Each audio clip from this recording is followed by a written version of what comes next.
podcast with our host, Tom Quigley. Tom, how are you? You know what? I just keep talking you up to the moon. Just spoke to a top sports agent, said, I got to introduce you to Tom at ClaimLinks. And he's like, why, Neil? Because guess what? He can help you with your company or somebody else's company cut benefits pricing and really make a better healthcare plan. And that's amazing, man. It's just math and it's some common sense. See, if people heard that and math, they'd say, are you kidding me? So our topic today is 2025 healthcare trends every business owner should know. So let's talk about what kind of define the healthcare trends, what you see each year studying it, being in this industry for over 20 plus years. Every year, the insurance carriers use the data against you. So that if you have young ladies who become pregnant, the cost of pregnancies have skyrocketed. Tough word there. And then the other big one is drugs. The cost of drugs are absolutely insane, and they allow people to get away with it. But there's ways to combat those trends. And then you have the government trying to intervene on health insurance.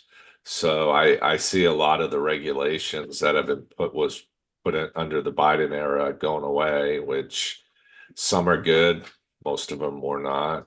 But the one that I would be concerned with if I'm a consumer is at the end of this tax year, 2025, the subsidies are supposed to revert back to how they were prior to the expansion of the subsidies during the COVID uh, years, where they increased the income levels where upper middle class even qualified for subsidies.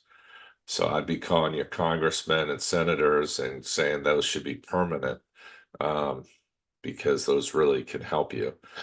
But those are some of the things that are happening out there, but a lot less regulation. I think you're going to have shorter windows for open enrollment during for healthcare.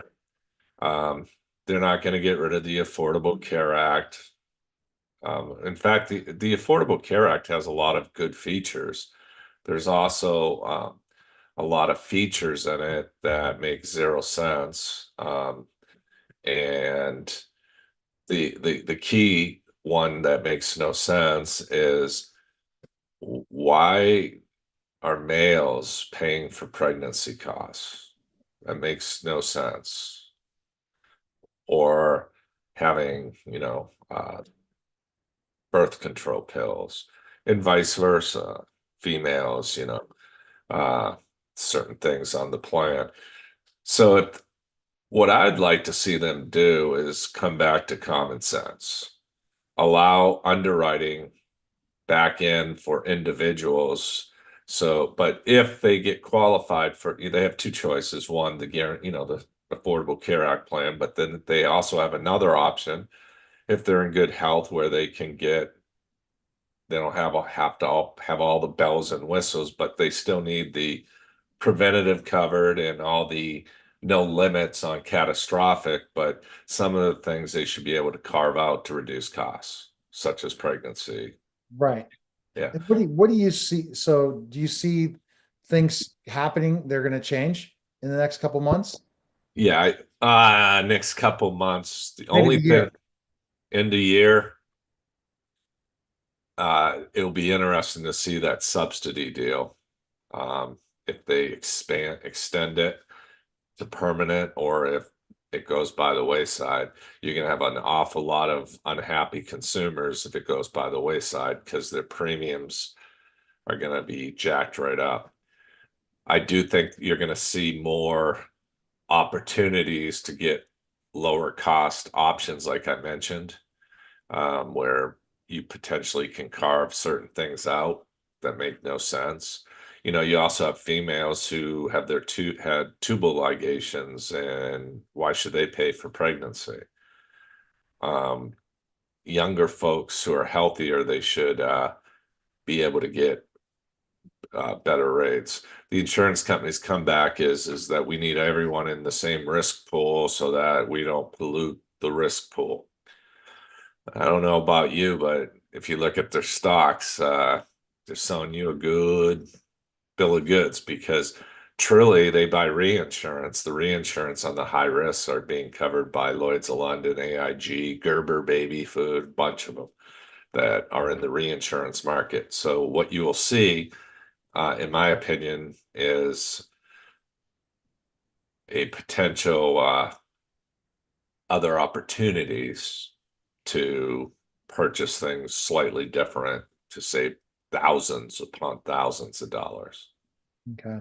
Well, it's quite interesting. You could see those trends, and people should just follow what's happening in the trends, what's happening with the government, especially with healthcare, and start to do those searches and start looking things up. And then when you do see specific changes, make sure you give someone like Tom a call, give you a call to see how you can benefit from, because there's always new tax strategies and new things that you're able to work with, especially if you're a business, to cut your benefits pricing for sure. Yeah, I'd take advantage in some things, individuals should be taking advantage of our health savings accounts, where they can put money in each year, earn interest on it, and if they don't use it, it rolls, they own the money, becomes an IRA down the road, and they should be looking at buying better options for themselves. One of the biggest ones they miss is disability insurance. Can't keep your choppers clean if you don't have income coming in because dental doesn't cover everything 100%. And you got to pay the premium. If you can't work, you're kind of in trouble because getting SSI is no walk in the park. You got to fight for a lot of things, and usually you give a third away to an attorney. Exactly. So that's the best way people can contact you and schedule calls. Go to claimlinks.com, and there's a place to schedule a call right now, right? Yeah, absolutely. You can go on and click have a meeting, schedule a meeting, And we want everyone to consultation. know about this because it's a no-brainer what you do. And It's no one does what mathematics. you It's do, right? math. It's just Right. math. Yeah. And no one does what you do, right? Very few people, they do bits and pieces. We've perfected this over 25 years, so we get it. Right. Thanks, Tom. Appreciate it. Yeah. That was a special simulcast in the Neil Haley Show.